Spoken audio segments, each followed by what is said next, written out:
alles ist heil! Die große Zeit ist jetzt angebrochen. Deutschland ist nun erwacht. Estamos nos anos 40, en plena Segunda Guerra Mundial.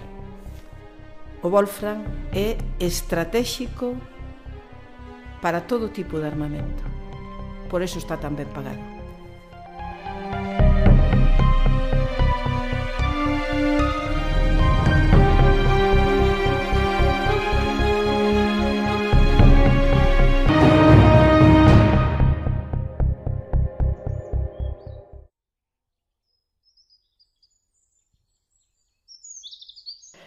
A néboa do Val do Deza desfaise devagar, abríndolle espazo ao sol frío da mañá. Estamos no inverno. Aínda é ben cedo, máis pura, Visita, Juventina e Ramona e moitas máis mulleres están xa nas terras de Belisario ou noutros lugares buscando o mineral no interior da terra, furando, sachando, cavando, para topar o ouro negro, o Wolfram. Así comeza o día para as mulleres da Brea e doutros moitos lugares. Outras están nas instalacións da mina, lavando e separando o mineral contratadas pola empresa. O señor Xosé leva xa máis dunha hora dentro da galería. Está agardando o seu traslado para traballar na electricidade da fábrica. O ouro negro, o Wolfram, é o tesouro polo que se move tanta xente. Estamos nos anos da fame, da miseria, das cartillas de razonamiento. Este diñeiro é como unha especie de maná caído do ceo, polo que todo o mundo se move en torno á mina da Brea. Unha vez que me mandou a miña mamá buscar un leite de pan aquí, e eu levaba un cesto, a min deu un cesto para levalo. Pero ali, na cima da pista aquela do Porto do Carrio, pois ali estaban todos sacando no muro e venga desfacendo e eu vin ali unha pedra que me pareceu que tiña algo e ocorreuseme, pois eso, ali unha señora que había pedindo unha maceta e me dime para partir esta, eu penso que ten algo, vai así tiña. O sea, que porque ali, aquí os valados, pois estaban, o sea, que era Wolfram. Desfixéramos todos. Sí, exactamente. Entonces eu collín e partín eso, e metino todo na bolsa esa que me dera a miña mamá para traer o pan. E resulta que despois chega a Guardia Civil, eu non tiña máis alcance ni máis nada, pois colleva e dice, e tú que llevas aí? Si, bueno, eu levo unhas pedras que topei aí e tal. Entón, ben me quixo levar presa, mira, o sea que para mí eso era, además o pánico que tiñamos á Guardia Civil naqueles tiempos. Entonces, pois, dixe, bueno, pois, deja iso aí. E, bueno, pois, deixei-no. O sea que, eu quedei máis, o sea que, vamos, hombre, eu tan contenta que estaba eu con aquilo que ao mellor levaba, igual levaba 200 ou 300 pesetas, ou que sei eu que levaba, porque además pesaba, non? Pero quitaron eles, o sea, quitaron eles, e se marchou para a plaza a buscar o pan. E despois fomos ao Malome, ao río, ali á parte de baixo da casa de quen, ali frente da... Guru. Un pouco máis para baixo do Guru, da vieja, debía ser. Bueno, encontramos ali un niño de mineral, era todo pedra. E nós, como os burros, deixámoslo quedar, nós tiñamos os rapazes, tiñamos a meu pai, e como os burrinhos deixámoslo quedar. Cando chegámos outro día xa non había nada. Claro. De 1940 a 1945 ten lugar a Segunda Guerra Mundial. Nesta época fálase de a febre do wolframio. O ouro negro é un mineral estratéxico necesario en todo o armamento. Os alemáns, o Terceiro Reich, que conta co total e absoluto apoio franquista e tamén da dictadura de Portugal, faise cameirán de parte deste mineral estratégico no caso do Estado español. Mais os aliados, e sobre todo os ingleses, búscano con cobiza e pagan por el precios extraordinarios. Galiza e Portugal van a ser, por este motivo tamén, lugares donde a venta de mineral vaise facer a cotío, donde o espionaxe, os intermediarios, etc., van a traballar a carón da xente para conseguir este riquísimo ouro negro.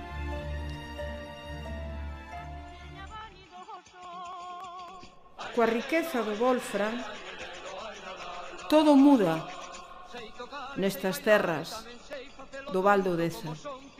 Eran terras agrarias, gandeiras, e a partir dos anos 40, todo, absolutamente todo, ponse ao servizo do mineral e da súa riqueza. As casas, as instalacións agrarias, os hórreos, os pendellos, as cortes, todo muda. A agricultura case que desaparece. Iso paraban en calquer casa, eu recordo na casa de... Sí, paraban en calquer casa. Alquilaban ao mellor unha cuadra, e eles traían a comida. Os hórreos. Os hórreos e... O millo. Exactamente, eles dormían onde podían. Ahora, despois de comer, eles ao mellor comían ou nas cantinas... Pero onde comían? Nas cantinas, que había... No, pero moitos tiñan as mulleres. Outros tiñan as mulleres, eles non traían a comida. Que ali no hotel Traían comida eles. As instalacións do gando para dormir a xente.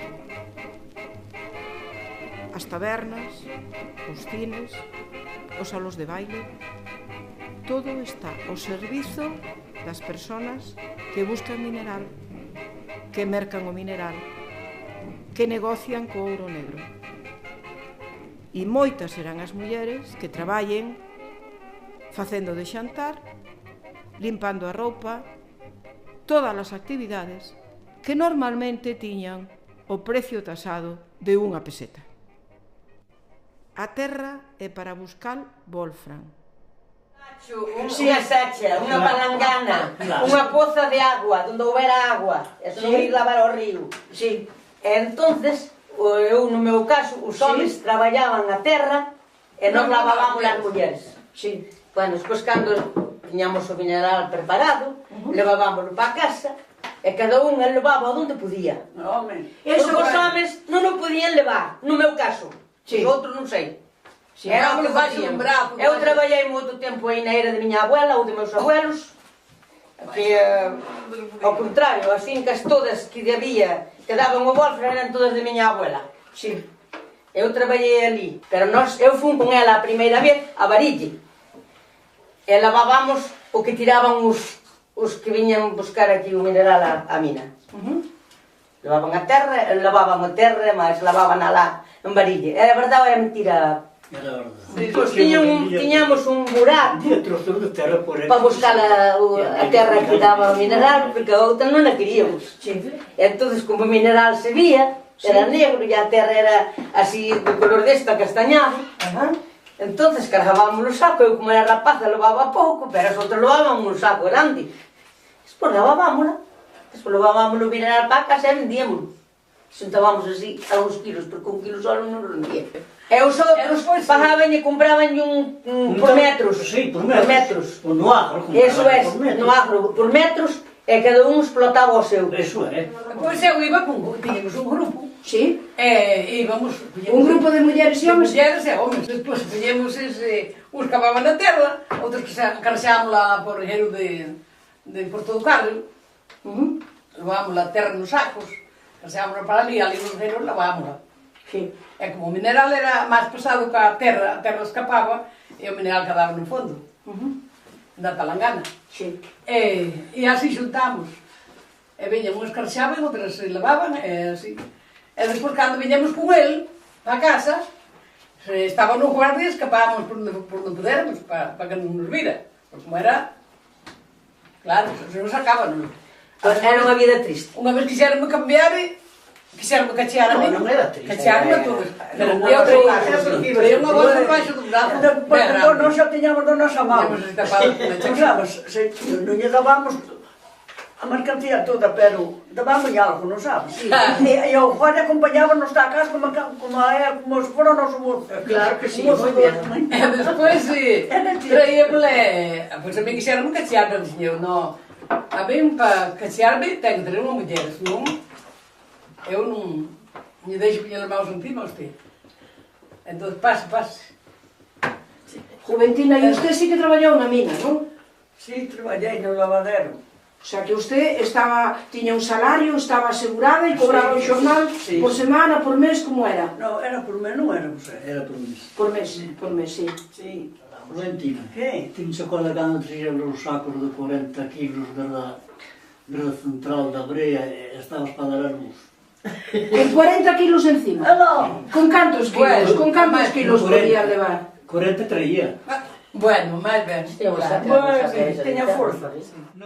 Son moitas as mulleres que directamente traballan na minería. Algunhas, as menos, directamente nas instalacións da empresa, no lavado e separado do mineral. A maioría fanno nas concesións independientes, nas terras dos arredores, coas cuadrillas de recuperadores, de aventureiros, vendendo o mellor postor, como se poida, o mineral. Queríamos mineral e collíamos, non era noso. Estábamos traballando na empresa e o dueño da empresa tiña direito a botarnos fora, porque estábamos roubando. As cousas non así. E botárono, Botaron-me fora da empresa. Quedei sin sueldas, sin e que fixo? Pois metíme a comprar golf. Pero só lo botaron, non lle fixeron nada máis. Non. Só lo botaron. A mí non me castigaron para nada. Claro, por iso quero dicir, Sí. botaron. E entonces, a que se dedicou? A comprar wolfram. Pois vendíamoslo a varios, que había moitos que viñan por aquí. O que daba máis era o que robaba. O sea, que era un mercado, non? Despois tamén tiñamos comprador fijo, E os compradores que levaban moito peso. Conte eso. Tiñamos comprador fijo que se nos daban o precio, Ese mineral que o comprábamos era para eles, que viñera outro non lle vendíamos tampouco, porque non facía ser responsables, non? Dice que nas terras da Brea e do Fontao chegaron a traballar arredor de 6.000 personas. Non só na mina, en numerosas actividades. Constrúese un barrio de madeira para acoller a tanta xente. Presos asturianos, maioritariamente vixilados pola Guardia Civil, traballan tamén na mina. Si traballei con tres. Traballou. E de onde era? Un era o alcalde de Carabanchal Baixo de Madrid, e outro eran dos asturianos, un era teniente, outro capitán da Zona Roja.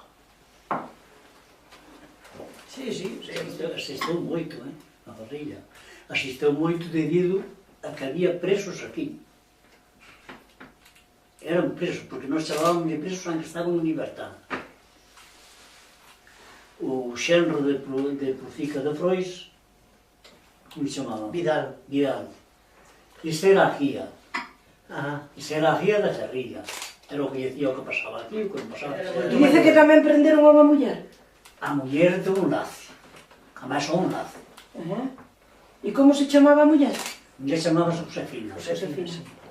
Porque aquí houve moitas abatidas da Guardia Civil que se tropezaron cagarrillas, Tropezaron cagarrillas, O sea, os guerrilleros tamén... Por aquí tropezaban, ás veces tropezaban, non, e había tiros. Sí. Porque como decían que había aquí que chamaban, que estaban por cidade, non me acordo como chamaban, decían, no, a guerrilla tamén non tira con cortiza, tira con plomo tamén, porque Non sei. cando viñan esa abriga que tropezaron unha vez aí na cima da videira para lá da casa do pájaro, tropezaron a guerrilla, a mala Guardia Civil. Porque a guerrilla viña para colarse, porque os presos estaban allí todos.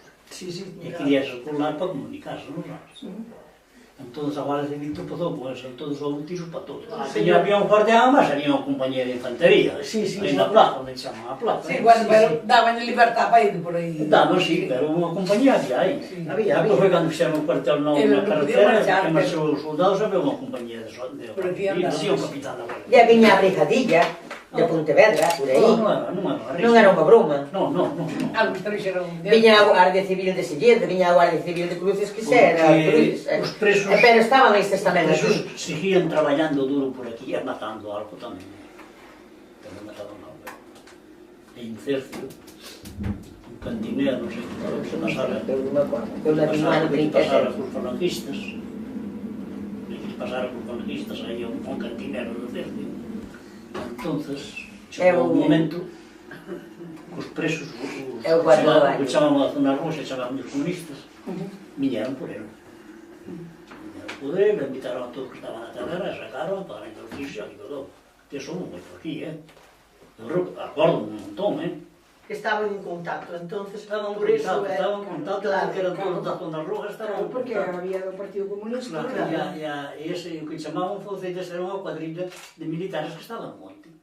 E dedicabas a bater mal. E roubaban, e... Era dedicaban a E mataban, e mataban a quen matou, e eu matei e por mí non mataban a mí, non? Uns 30. Bueno, despois tiñamos os curcheiros da bandeira... Que mandaban a bici. Pero eses eran. Quenes eran os curcheiros? Eran os de Foucellas. Ali nunha casa. Non eran Fouceiros os curcheiros, non. Vivía nunha casa. Estaban Era metidos cos unha cuadrilla Foucellas de que... presos que estuvo aquí, e saleu en libertad e quedaron por aquí.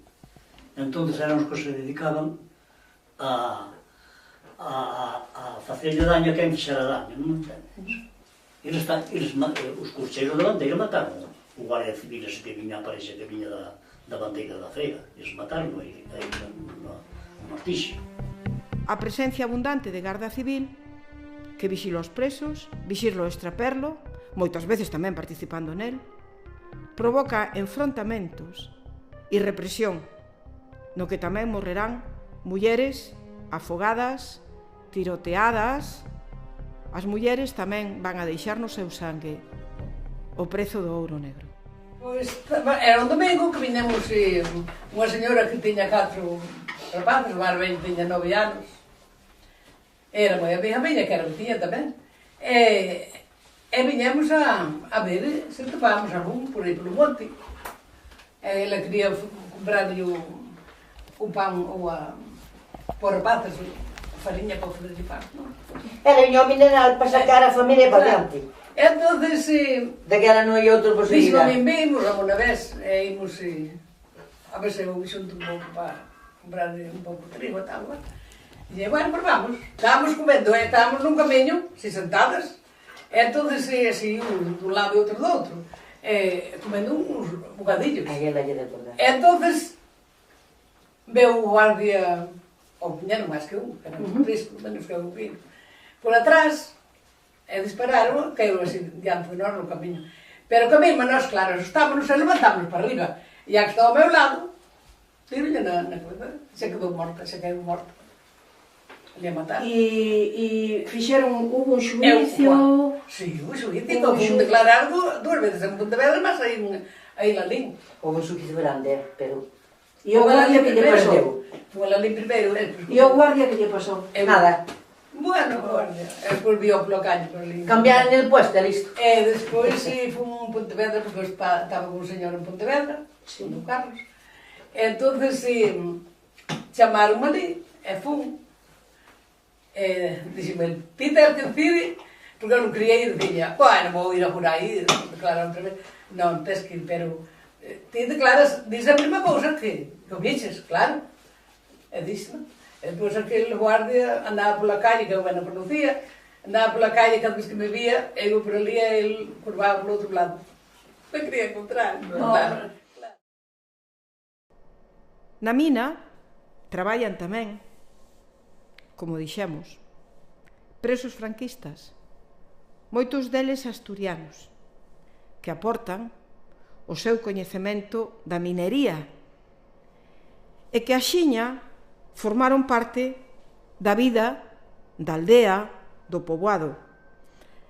Mesmo algún destes mineiros vai a poñer escola na anoitecida, unha vez rematado o labor na mina, recuperando así o bon facer das misións pedagóxicas e da institución libre de enseñanza.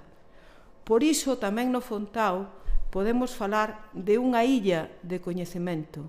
E había no Corpiño, nós pertenecíamos ali e íbamos á escola ali. O que pasa que cando foi da guerra, a nos, hombre, eu daqueles era pequena, non? Porque tiña 8 anos, así que non. Entonces, mandábanos a mañán, mandábanos facer os deberes. A tarde, tiñamos que fiar lana, calcetar, puñémonos a traballar todo, para mandar os calcetines para o ejército.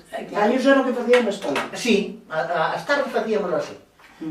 Pero despois o que usted me quería decir era que cando que lle contei eu, que por exemplo na casa nosa, na casa de meus pais, pues, ali pues, paraban xente preparada dunha che de esos. Entonces, había Pero eran presos ou non? No, ese señor que nos daba a clase a nós veu preso.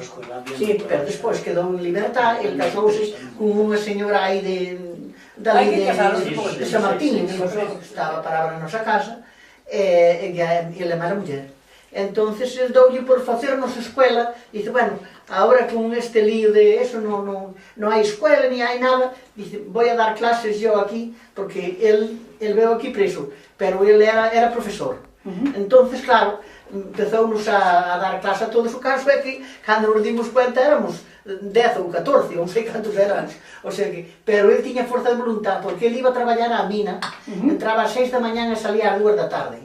E despois a nós dábanos clase, por exemplo, no inverno, desde as 7 da tarde, 2 horas ou 3 horas, ou eso, nada. O sea que ele non choraba nada ao tempo. O sea, por iso hai personas caritativas en todos os lados.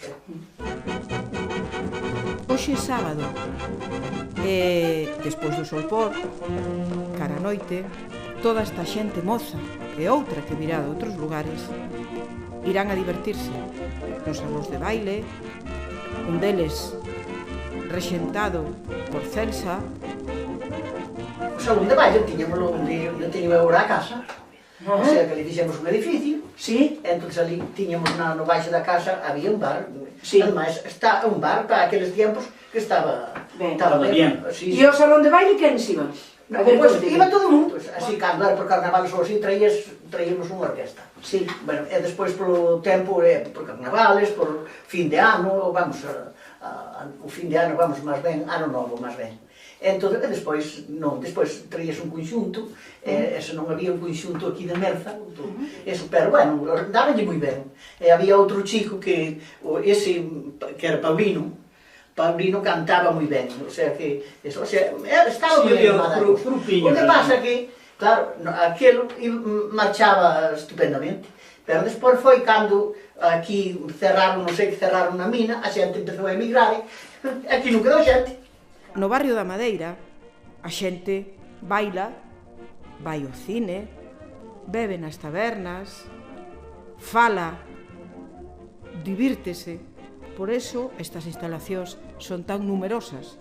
Chegas a falar de arredor de 60 tabernas, 3 cines, sin contar o do poboado, e 3 salóns de baile. Os homes tamén dedican o seu tempo de vagar o equipo de fútbol.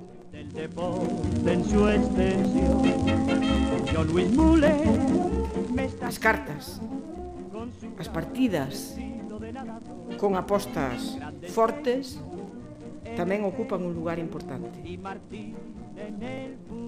A bebida moitas veces pídese por botella, inda que sea importada e esteamos nos anos da fame e da miseria.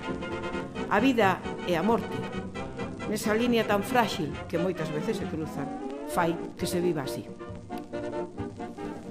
Tiraste conta do que falou Juan de Amadeu, que foi o que falou que nos tempos que estudarei el, que registraran 60 tabernas na mina de Fontao. Eran moi bonitas, para aqueles tempos. E eran barracas. E como eran? A ver, conta. Eran feitas de madeira. Sí. Para cor de madeira. A maior parte, sí. Cantas había aquí na plaza? Aquí non sei cantas había. Aquí había menos, pero empezando, por ejemplo, salindo agora por esa pista por aí, tiene que salir por aí, a ganar, donde é aquí cerca. Sí. Pois salindo por esa pista por aí, e decollendo esa zona toda, todo o que é o monte, Sí. todo é como o monte, aí pola Fontadería, toda a Sí, no, pola Manuela, nas Sí, minas de todo- Ocaño había tabernas. todo que Eu é o non fui monte, para elas nunca, pero... todo que era o monte era a zona das tabernas de Barracós. Sí. Sí. Pero non era decir que houveron aquí non puñera outra aí. Puñeron de onde tiña sitio, agora, aí non se miraba ni que houveron aquí. Aí tamén había unha casa de... E que era o que facían? Que Pois se vendían, facían? despachaban, vendían. Sí. E juegas había Son moitas. vos, pero non. Sí, juegas había moitas porque era Aí na plaza, Non verdamos aí. Na plaza. Temos a zona que había aquí unha casa de mulleres. Aí na plaza. Eso non é mentira. As mulleres había por todos. Cando traballábamos non podíamos ir. Pero, por exemplo, eu estou falando dos que traballábamos na empresa. Sí. Despois hai outra tandada que eran os que andaban por os trapelos, eses estaban a cada pasillo na taberna. Claro. Traballaban nos filos, traballaban por eles, niña mandaban eles. Ese monte de aí está todo furado. Si niña mandaban eles, eran os seus jefes. Se sacaban 5, sacaban 3, nadie mandaba eles. Pero nós salíamos ás 6 da tarde, isto, por exemplo, en inverno, non pleno verão. Salíamos ás 6 da tarde do traballo, e nos aramos 3 as manos, e había os amigos que traballaban conosco, e había os presos que estaban conosco. En vez de ir para casa, nos llevamos a ir polo monte adiante, polas tabernas. A pasar o tempo. Claro. E ver os mozos. E que había bastante. que as mulleres solteiras tiñan onde escoller. Hombre, vaya, claro que sí. E non nada, rasaron con todo. Hombre, aí non quedaba ningún solteiro. E logo por que había tantos homens? De onde viñan? Pero, Dios mío, estamos dicindo de toda que Galicia. eran presos políticos. Eso. Claro, eran presos políticos que viñan, que, o sea, que non tiñan delitos, traballaban na mina por un día, valelle por dous. De Madrid, de todos os sitios, asturianos, madrileños, había de todo. Entonces, claro, o home, por onde está a muller, non? O sea, que Entonces daquelas xa empezaron a poñer algún bare, con cousiñas, por exemplo, xa houve un cine mudo que puxo o panadeiro, xa houve... Aí viña o cine. Sí, era un cine mudo que puxo o panadeiro, xa houve outro bar que puxo un artículo deses que ainda existe hoxe, me parece, por exemplo, que sacaban o roló daqui e poñían aí arriba dun avión que pagaban con martillo e vai, estropellaron o roló. Era un mago deses. Sí, sabía iso, se empezaba a verse todo, daquelas, Sí. Entón nos pasábamos a ver o tempo. E a con carta vio. Como se divertían? Mais cá agora. Había moitas festas. Xuntámonos todas a campanía, íbamos todos andando ás festas, Bueno, cantando. Pero e abría, que boas eran. Vaya festones. Conten. Vaya A festadas. festa de Santa Bárbara, pois, eso sempre fixeron ali diante do almacén, aquí abaixo, nesa esplanada que había aí. Bueno, pois aí... A Pilarica. Bueno, había todas... Que era cando estaba o cuartel da Guardia Civil. Exactamente. No, a de Santa Pero Bárbara. a Santa Bárbara, eso, había sempre dúas orquestas, Será a festa dos obreros. pero vaya... Mirad cómo vengo yo, patrona de los mineros, mirad Marusina, mirad cómo vengo yo, traigo la camisa roja.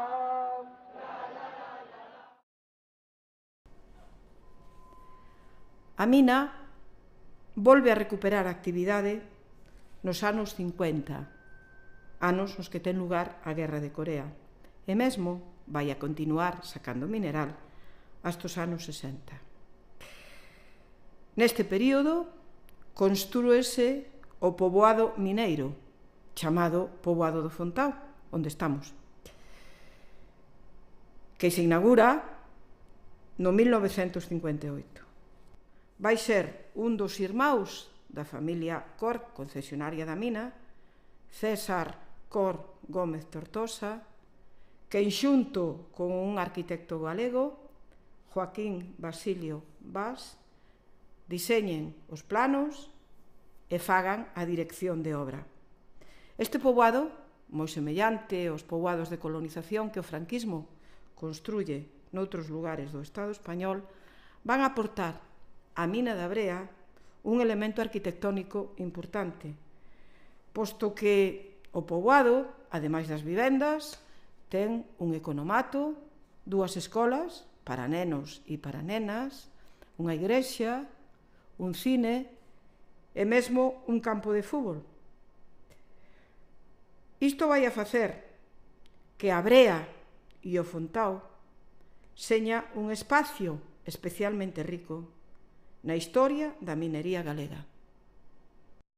Así o recollen e o narran historias e relatos, novelas, documentais e, sobre todo, as vidas de Celsa, Ramona, Visita, Juventina e o señor Xosé, que son memorias, por sorte aínda vivas, destes tempos e destas actividades. Que hoxe, Lourdes, simbolizando nela a Asociación de Veciños e Veciñas da Brea, que mesmo recuperaron as fertas da Santa Bárbara, patrona da minería, conseguindo que todos estes espazos, a mina, o poboado, o lavadoiro, mesmo os furados na terra, espazos, algúns deles abandonados, outros recuperados, e que esperemos aínda podan ter moitísima máis actividade, teñen futuro e continuidade e conservan as voces e as vidas que no seu día albergaron. Grazas por manter o Fontao e a Brea nos corazóns das xentes novas.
Das alles ist frei!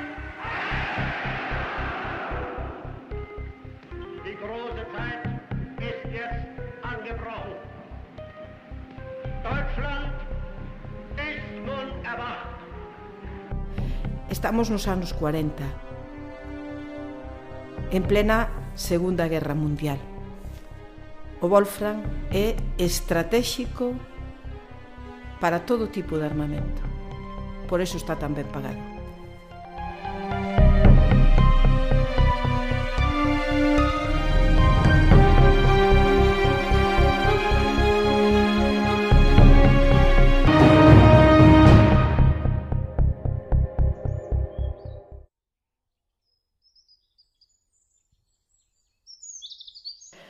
A néboa do Val do Deza desfaise devagar, abríndolle espazo ao sol frío da mañá.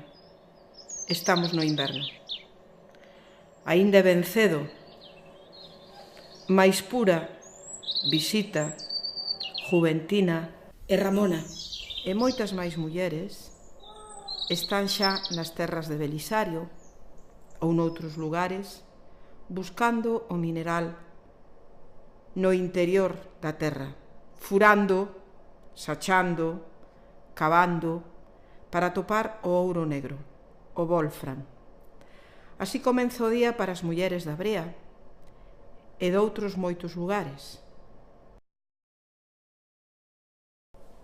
Outras están nas instalacións da mina, lavando e separando o mineral contratadas pola empresa. O señor Xosé leva xa máis dunha hora dentro da galería.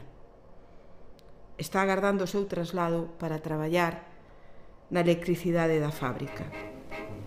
O ouro negro, o wolfram, é o tesouro polo que se move tanta xente. Estamos nos anos da fame, da miseria, das cartillas de razonamiento. Este diñeiro é como unha especie de maná caído do ceo, polo que todo o mundo se move en torno á mina da Brea. Unha vez que me mandou a miña mamá a buscar un leite de pan aquí, e eu levaba un cesto, a min deu un cesto para levalo. Pero ali, na cima da pista aquela do Porto do Carrio, pois ali estaban todos sacando no muro e venga desfacendo e eso. E eu vin ali unha pedra que me pareceu que tiña algo, e ocorreuseme, pois eso, ali unha señora que había pedindo unha maceta e me dime para partir esta, penso que ten algo. Vai así tiña. O sea, que porque ali, aquí os balados, pois estaban, o sea, que era wolfram. Desfixéramos todos. Sí, exactamente. Entonces eu collín e partina eso, e metino todo na bolsa esa que me dera a miña mamá para traer o pan. E resulta que despois chega a Guardia Civil, eu non tiña máis alcance ni máis nada, pois colleva e dice, e tu que llevas aí? Si, bueno, eu levo unhas pedras que topei aí e tal. Entón, ben me quixo levar presa, mira, o sea que para min era, eso era, además o pánico que tiñamos á Guardia Civil, naqueles tiempos. Entonces, pois, dixo, bueno, pois, deja iso aí. E, bueno, pois, deixei-no. O sea que, eu quedei máis, o sea que, vamos, hombre, eu tan contenta que estaba eu con aquilo que ao mellor levaba, igual levaba 200 ou 300 pesetas, ou que sei eu que levaba, porque además pesaba, non? Pero quitaron eles, o sea, quitaron eles, Celso marchou para a plaza a buscar o pan. E despois fomos ao Malome, ao río, ali á parte de baixo da casa de quen, ali frente da... Guru. Sí, un pouco máis para baixo do Guru, da vieja, dibia ser. Sí. Bueno, encontramos ali un niño de mineral, era todo pedra. E nós, como os burros, deixámoslo quedar. Nós tiñamos os rapaces, tiñamos a meu pai, e como os burrinhos deixámoslo quedar. Cando chegámos ao outro día xa non había nada. Claro. De 1940 a 1945 ten lugar a Segunda Guerra Mundial. Nesta época fálase de a febre do wolframio. O ouro negro é un mineral estratéxico, necesario en todo o armamento. Os alemáns, o Terceiro Reich, que conta co total e absoluto apoio franquista e tamén da dictadura de Portugal, faise cameirán de parte deste mineral estratéxico no caso do Estado español. Mais os aliados, e sobre todo os ingleses, búscano con cobiza e pagan por el precios extraordinarios. Galiza e Portugal van a ser, por este motivo tamén, lugares donde a venta de mineral vaise facer a cotío, donde o espionaxe, os intermediarios, etc., van a traballar a carón da xente para conseguir este riquísimo ouro negro.